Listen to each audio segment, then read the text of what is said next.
എല്ലാവർക്കും നമസ്കാരം. എൻ്റെ ചാനലിലേക്ക് സ്വാഗതം. എല്ലാവരും സുഖമായിരിക്കുന്നു എന്ന് വിശ്വസിക്കുന്നു. കഴിഞ്ഞ ദിവസം ഞാൻ വായിച്ചു നിർത്തിയത് മോറിസ് ഗുഡ്മാൻ്റെ അനുഭവകഥയായിരുന്നു. ആ വീഡിയോ കാണാത്തവർ ഒന്ന് പോയി കാണണേ.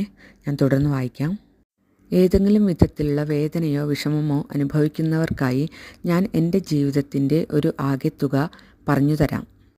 അവർക്ക് ജീവിതത്തിൽ എന്തു ചെയ്യാൻ കഴിയും എന്ന് മനസ്സിലാക്കി കൊടുക്കാനായി എൻ്റെ ജീവിതത്തിൻ്റെ സാരം ഏതാനും വാക്കുകളിൽ പറയാം.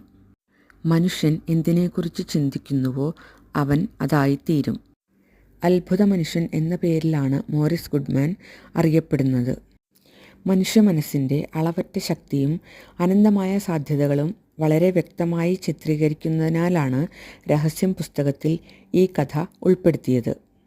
മനസ്സിൽ എന്തിനെക്കുറിച്ച് ചിന്തിക്കുന്നുവോ അത് യാഥാർത്ഥ്യമാക്കുവാൻ തൻ്റെ ഉള്ളിൽ ഒരു ശക്തിയുണ്ടെന്ന് മോറിസിന് അറിയാമായിരുന്നു. എന്തും സാധ്യമാണ്. മോറിസ് ഗുഡ്മാൻ്റെ കഥ ആയിരക്കണക്കിന് ആളുകൾക്ക് ചിന്തിക്കുവാനും സങ്കല്പിക്കുവാനും നല്ല ആരോഗ്യത്തിലേക്ക് തിരിച്ചു വരുവാനും പ്രചോദനം നൽകി. തൻ്റെ ജീവിതത്തിൽ നേരിട്ട ഏറ്റവും വലിയ വെല്ലുവിളിയെ ജീവിതത്തിലെ ഏറ്റവും വലിയ നേട്ടമാക്കി അദ്ദേഹം മാറ്റിയെടുത്തു. രഹസ്യം ചലച്ചിത്രം റിലീസ് ചെയ്ത അന്നു മുതൽ ഒട്ടേറെ ആളുകൾക്ക് ഈ ചലച്ചിത്രം കണ്ട ശേഷം അവരുടെ ശരീരത്തിൽ നിന്ന് മാറാരോഗങ്ങളെ തുടച്ചു മാറ്റാൻ കഴിഞ്ഞതിൻ്റെ അനുഭവസാക്ഷ്യങ്ങൾ ഞങ്ങൾക്ക് ലഭിച്ചുകൊണ്ടിരിക്കുകയാണ്. വിശ്വാസമുണ്ടെങ്കിൽ എന്തും സാധ്യമാണ്.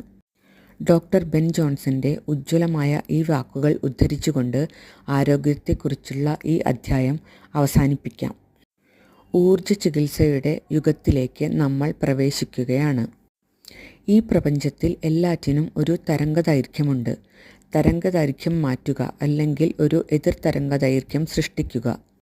ഈ ലോകത്ത് ഏതു കാര്യത്തിനും മാറ്റം വരുത്താൻ നിങ്ങൾ ചെയ്യേണ്ടത് ഇത്രമാത്രമാണ്. അതൊരു രോഗമാവട്ടെ, വൈകാരിക പ്രശ്നമാവട്ടെ, മറ്റെന്തെങ്കിലും ആവട്ടെ. ഇത് വലിയൊരു കാര്യമാണ്. നാം ഇന്നോളം അറിഞ്ഞതിൽ വച്ച് ഏറ്റവും മഹത്തായ കാര്യമാണിത്. വാർദ്ധക്യത്തെക്കുറിച്ചുള്ള വിശ്വാസങ്ങൾ നമ്മുടെ മനസ്സിനകത്താണ് നിലനിൽക്കുന്നത്. അത്തരം ചിന്തകൾ ബോധമണ്ഡലത്തിൽ നിന്ന് ഒഴിവാക്കുക.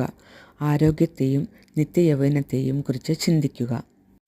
വാർദ്ധക്യത്തെയും രോഗത്തെയും കുറിച്ച് സമൂഹം പ്രചരിപ്പിക്കുന്ന സന്ദേശങ്ങൾ ശ്രദ്ധിക്കരുത്. വിപരീത ചിന്തകൾ നിങ്ങൾക്ക് ഗുണം ചെയ്യില്ല. ചിരി ആഹ്ലാദത്തെ ആകർഷിക്കും. നിഷേധഭാവങ്ങളെ പുറന്തള്ളും. അത്ഭുതകരമായ രീതിയിൽ രോഗങ്ങൾ ശമിപ്പിക്കും. ഈ ചാപ്റ്റർ ഇവിടെ അവസാനിക്കുകയാണ്. അടുത്ത ദിവസം ഞാൻ അടുത്ത ചാപ്റ്റർ തുടങ്ങാം. എൻ്റെ ചാനൽ സബ്സ്ക്രൈബ് ചെയ്യാതെ കാണുന്നവരും സബ്സ്ക്രൈബ് ചെയ്യണേ. ഈ വീഡിയോയ്ക്ക് ഒരു ലൈക്കും തരണേ. താങ്ക്